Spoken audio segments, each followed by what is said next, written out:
Well, good evening, everyone. It's lovely to be here, and thank you very much to Jewel for organising this event. And let's put our hands together for Jewel because it's... And I also want to thank everyone for being here because this is important for Peter Ridd's support. What Peter's doing is much more than just scientific integrity. Much, much more. It's costing us all trillions of dollars. It's costing each of us in this room thousands of dollars, and I'll explain why in a minute. But it's costing us enormously in terms of the values it's undermining and destroying in this country, and freedom. So I want to also mention and acknowledge our party's leader, Senator Pauline Hanson. I do this not because she's our party leader, but because she's so damn good at what she does.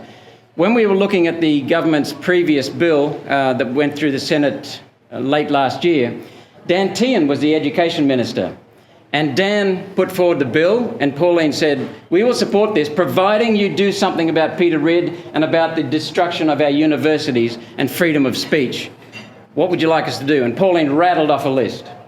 And she got a lot of it from Peter. So I want to acknowledge that. There are people in federal parliament, Dan Tehan's one of them, and his successor, Minister Tudge, is another. They're going to come forward with a bill to restore some of those freedoms in the near future. But let's get back to science.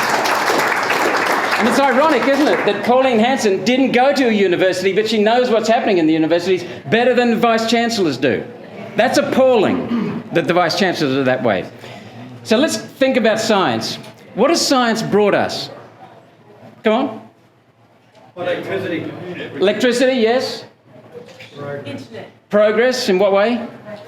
Better living standards. Better living standards. What else? Nice things. Nice things, comfort, ease, security, lighting, safety, and also longer living and safer living. It's brought us material wealth.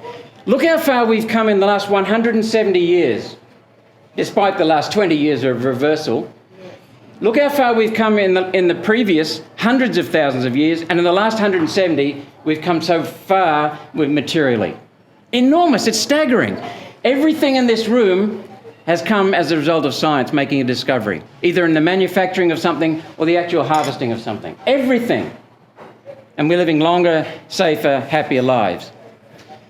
But science is much more than just the pure, dry knowledge or even the practical knowledge. It's much more than that, and that's what I'd like to discuss. A scientist is defined as someone who follows the scientific method.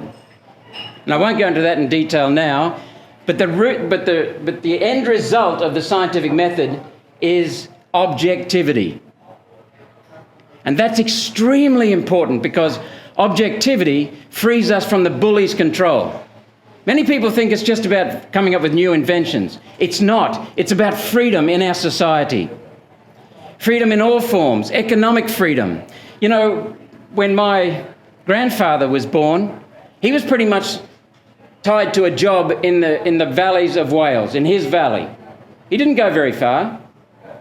But now someone in Australia can go almost anywhere in the world and work. So if you've got a bully in charge of the mine in your factory in your valley, you're stuck there 150 years ago. Not anymore. You can go anywhere. Science did that for us. It ended physical intimidation because no longer did the strongest person, the financially wealthiest person, the politically connected person, the economically powerful person, no longer did they have sway over our lives because we had objectivity. This has only been with humans for about 300 or 400 years. The Greeks had some touches of it, but 300 or 400 years since the Enlightenment. So it's the freedom now to control our resources. We have control over our land, our property, because of science. But much of our journey is about control versus freedom. When I say our journey here in our lives on Earth as humans, much of it is about control versus freedom. And that's a theme that I quite often go to. Who's read Ludwig von Mises' work?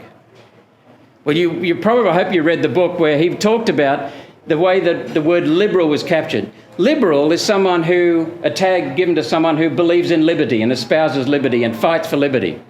What does liberal mean these days? Not the party. What does liberal mean? Lefties. Lefties. That was deliberately hijacked to destroy that libertarian argument.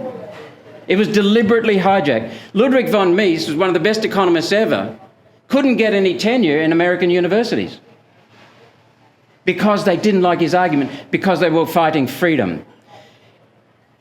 The human condition is the development of our ego, and as a result of that, our fear.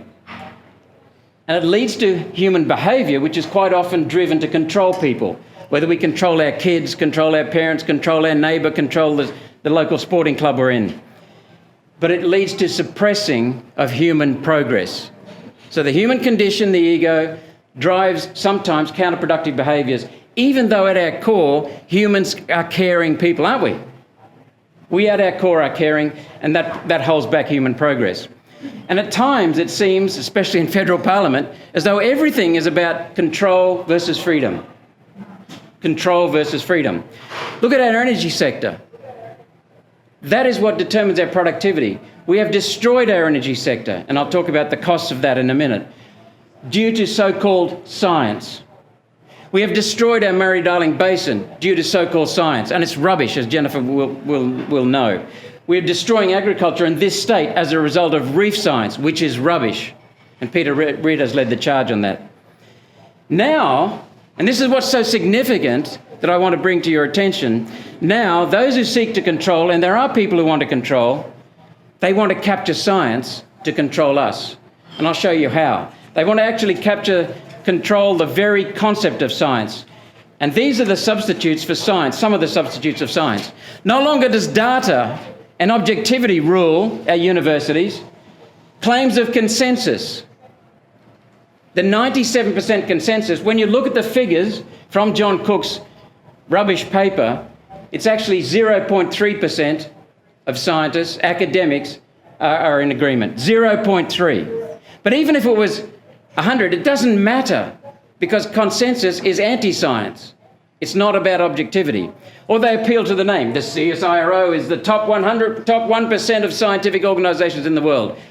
But they can't give me data. They're hopeless. They're rubbish.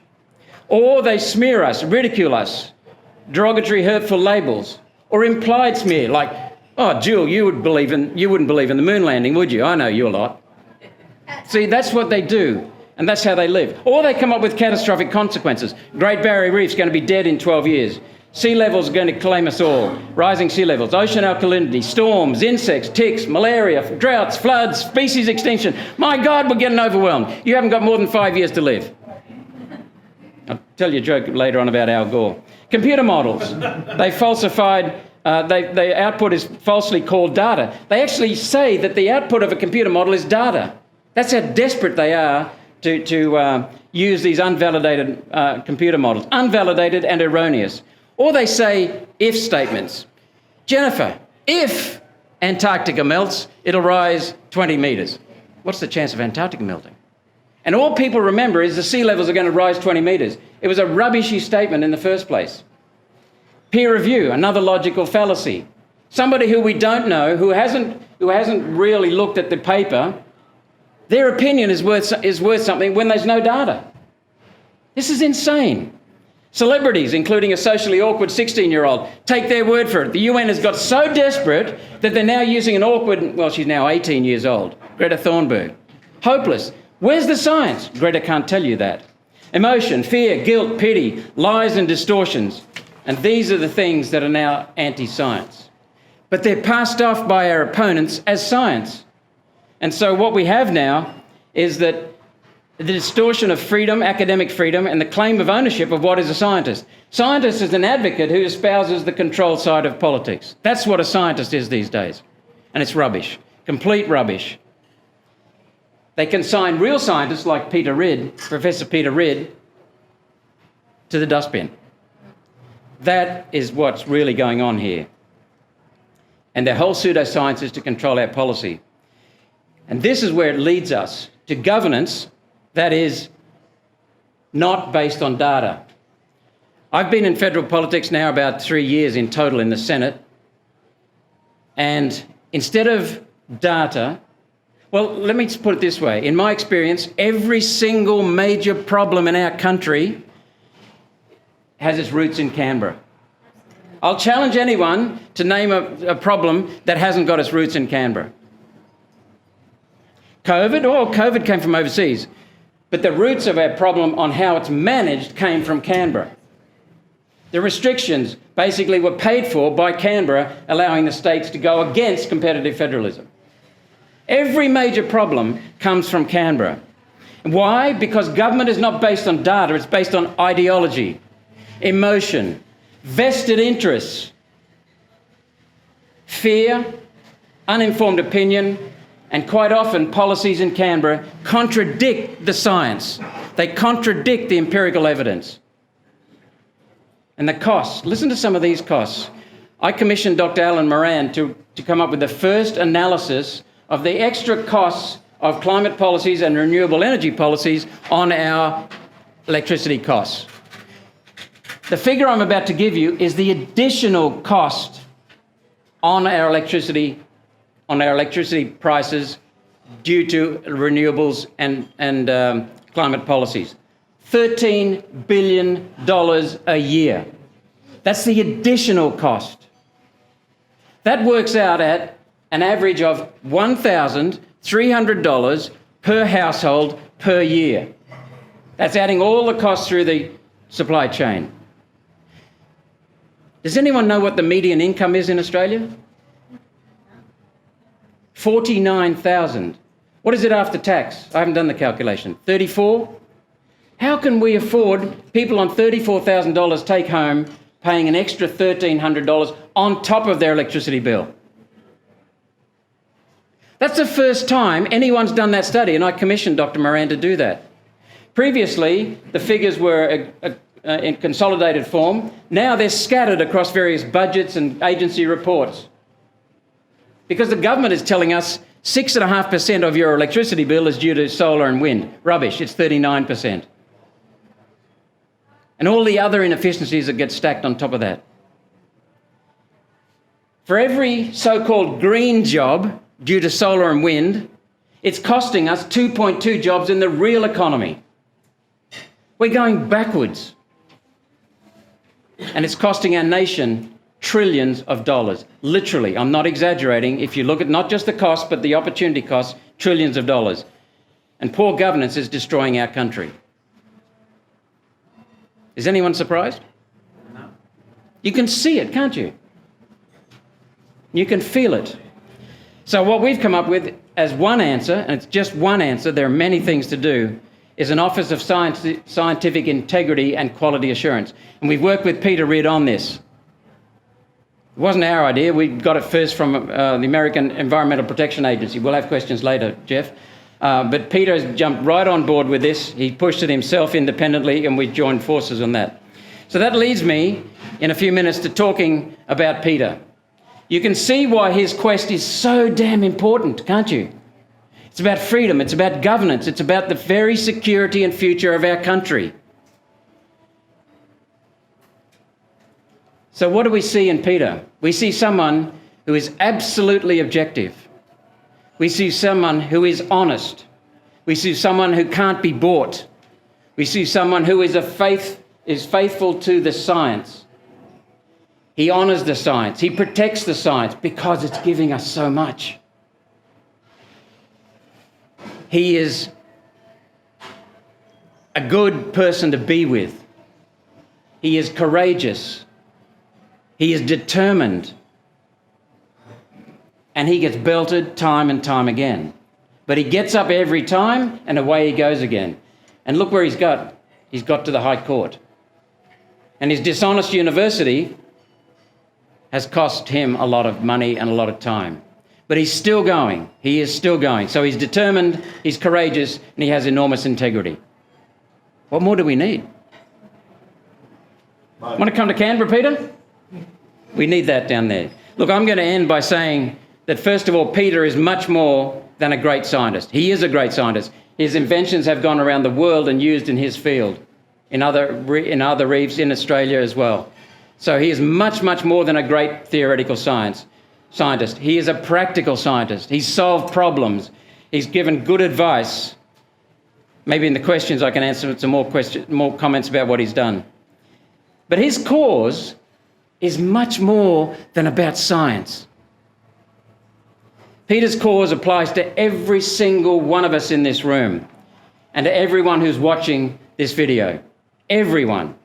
Peter's cause applies to everyone in Australia. Peter's cause applies, and I mean this sincerely, it's starting to get a little bit teary, it applies to everyone on this planet. Everyone on Earth. It applies to our whole planet. People who value freedom will support Peter. It's not sufficient for me that Galileo was vindicated after he died. I want this professor, Peter Ridd, to be vindicated now. That's what we need. I'm going to leave you with two quotes. One from the Dalai Lama. In order to exercise creativity, freedom of thought is essential. That's not only thinking freely and independently, but then exchanging ideas. Because ideas exchanged are enormously powerful. The second one is Steve Jobs, and I hope that James Cook University, who employed Peter, is listening. Steve Jobs, he's dead now, who built a remarkable company, said, "It doesn't make sense to hire smart people and tell them what to do. He said, we in Apple, we hire smart people so they can tell us what to do." This man is very smart, but he's more important, he's practical, and he's a real human, and he's got an enormous ticker. So please support Peter Ridd.